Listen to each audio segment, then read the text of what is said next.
Assalamualaikum warahmatullahi wabarakatuh. Jumpa lagi dengan bahasan kimia. Kali ini kita akan membahas mengenai grafik titrasi asam basa. Grafik titrasi asam basa tergantung dari kekuatan asam dan basa yang kita gunakan. Yang pertama kita bahas mengenai grafik titrasi untuk asam kuat dengan menggunakan basa kuat. Nah, grafik titrasi asam kuat dengan basa kuat di sini untuk yang vertikal atau sumbu Y ini adalah pH-nya. Kemudian untuk yang horizontal atau di sumbu X ini adalah penambahan basa kuatnya. Pada awal titrasi di sini pH-nya di bawah 7 yaitu sekitar di bawah 3 tetapi bukan 0 ya, ini di atasnya 0. Kemudian dengan penambahan NaOH maka grafiknya ini naik sedikit demi sedikit ya sampai mencapai titik ekivalen. Nah, titik ekivalen ini terjadi dengan ditandainya adanya perubahan warna pada larutan. Nah, untuk titik ekivalen asam kuat dengan basa kuat ini terjadi pada pH sama dengan 7. Nah, kalau misalnya titrasi ini kita teruskan, maka pH-nya akan semakin naik, jadi di atas 7 menjadi pH basah ya. Nah, contoh dari titrasi asam kuat dengan basa kuat, ini misalnya asam klorida yang merupakan asam kuat ya, dititrasi dengan NaOH yang merupakan basa kuat.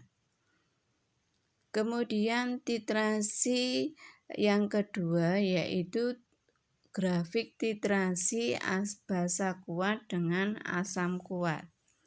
Nah, pada awal titrasi di sini pH-nya di atas 7 yaitu di atas 10 yang merupakan pH dari basa ya. Kemudian ditambahi dengan asam kuat, maka pH-nya sedikit demi sedikit pH-nya akan turun ya. Turun sampai mencapai titik ekivalen. Titik ekivalen ditandai dengan terjadinya perubahan warna ya.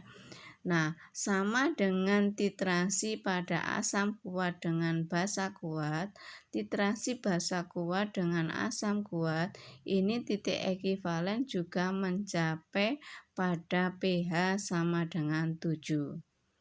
Kemudian kalau kita teruskan titrasi ini, penambahan asamnya kita teruskan, maka pH-nya semakin turun, jadi di bawah 7 yang merupakan pH dari asam.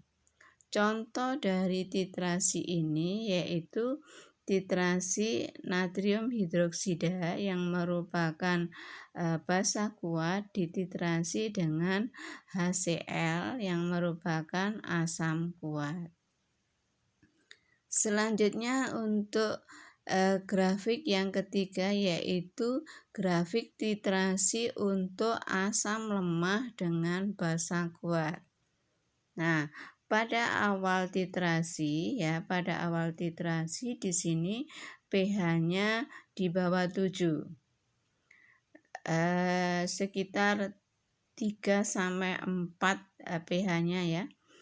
Kemudian dengan penambahan basa kuat ya, maka pH-nya sedikit demi sedikit akan naik ya. Ini naik sampai mencapai titik ekivalen. Nah, titik ekivalen untuk asam lemah dengan basa kuat di sini tercapai pada pH di atas 7 yaitu antara 8 sampai 9. Karena pada reaksi ini akan membentuk garam, di mana garam ini bersifat basah. sehingga titik ekivalennya adalah di atas 7. Jadi berbeda kalau misalnya asamnya kuat, basanya kuat, maka titik ekivalennya adalah 7. Nah, untuk asam lemah dengan basa kuat, titik ekivalennya itu di atas 7 antara 8 sampai 9. Kemudian kalau kita teruskan titrasinya, penambahan basa kuatnya, maka akan semakin naik yang menjadi pH basa. Nah, contoh dari titrasi ini yaitu asam cuka atau CH3COOH yang merupakan asam lemah ya, kemudian dititrasi dengan NaOH yang merupakan basa kuat. Selanjutnya yang keempat yaitu grafik titrasi untuk basa lemah dengan menggunakan asam kuat. Pada awal titrasi di sini pH-nya itu di atas 7 tapi masih di bawah 10 ya. Kemudian dengan penambahan asam kuat, maka di sini pH-nya turun sedikit demi sedikit sampai mencapai titik ekivalen. Nah, titik ekivalen untuk basa lemah dengan asam kuat ini pH-nya di bawah 7. Jadi sekitar 5 sampai 6 ya.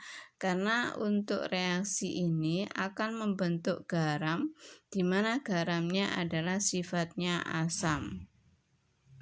Kemudian kalau kita tambahkan lagi asam, maka pH-nya semakin turun menjadi pH asam ya.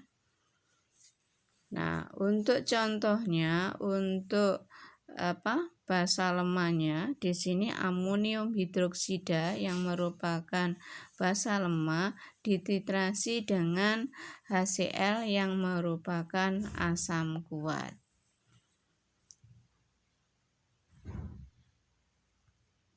Kemudian untuk titrasi asam lemah dengan menggunakan basa lemah atau sebaliknya titrasi basa lemah dengan menggunakan asam lemah, maka titik ekivalennya tergantung dari harga Ka dan Kb-nya. Kalau misalnya harga Ka-nya ini sama dengan harga Kb-nya, maka titik ekivalennya terjadi pada pH sama dengan 7. Sedangkan untuk kalau Ka-nya lebih besar daripada harga Kb-nya, maka titik ekivalen terjadi pada pH lebih kecil dari 7. Jadi sifatnya adalah asam. Kemudian untuk kalau Ka-nya lebih kecil daripada Kb, maka titik ekivalen terjadi pada pH lebih besar dari 7. Jadi garamnya nanti akan bersifat basa. Demikian untuk pembahasan grafik titrasi asam basa. Semoga bermanfaat. Wassalamualaikum warahmatullahi wabarakatuh.